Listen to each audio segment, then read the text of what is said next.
సంవత్సరాల తరబడి ఎన్ని మందులు వాడినా మీ మోకాల నొప్పులు తగ్గట్లేదా? ప్రాణ పెయిన్ క్లినిక్ లో అత్యాధునిక చికిత్స. ఆంధ్రప్రదేశ్ కు తలమానికమైన పోలవరం ప్రాజెక్టు పనులు స్టేటస్ తెలుసుకునేందుకు చంద్రబాబు రెడీ అయ్యారు. ముఖ్యమంత్రిగా బాధ్యతలు చేపట్టిన వెంటనే కార్యాచరణ ప్రారంభించిన చంద్రబాబు సోమవారం పోలవరం ప్రాజెక్టును సందర్శించే అవకాశం ఉన్నట్లుగా తెలుస్తోంది.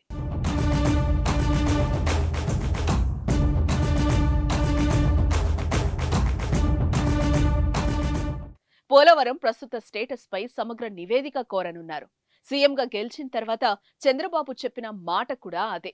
రాష్ట్రానికి రాజధాని నిర్మాణం ఎంత అవసరమో పోలవరం ప్రాజెక్టు కూడా అంతే అవసరమని అన్నారు.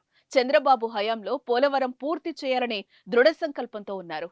జనసేన అధినేత పవన్ కళ్యాణ్ కూడా పోలవరం ప్రాజెక్టు గురించి ఎన్నికల సమయంలో పదే పదే ప్రస్తావించారు. ఎన్నో ఏళ్లుగా ఎదురుచూస్తున్న ఆంధ్రుల కలకు, రైతుల ఆశలను సాకారం చేసేందుకు చంద్రబాబు నడుం బిగించారు. ఈ క్రమంలోనే సచివాలయంలో జలవనరుల శాఖ అధికారులతో సమావేశమైన సీఎం పోలవరం సహా వివిధ ఇరిగేషన్ ప్రాజెక్టుల నిర్మాణాల వివరాలు అడిగి తెలుసుకున్నారు.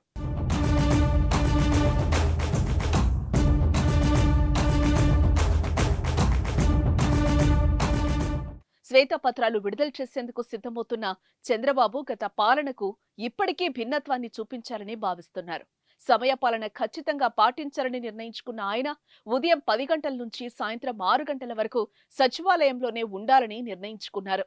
నిరంతరం సచివాలయానికి రావాలని తనను కలిసిన మంత్రులకు కూడా చంద్రబాబు సూచించారు.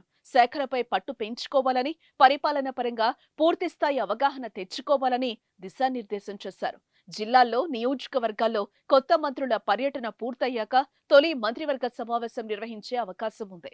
పోలవరం పర్యటన పూర్తయ్యాక శాసనసభ సమావేశాలు నిర్వహించాలని కూడా ప్రభుత్వం యోచిస్తున్నట్లుగా తెలుస్తోంది.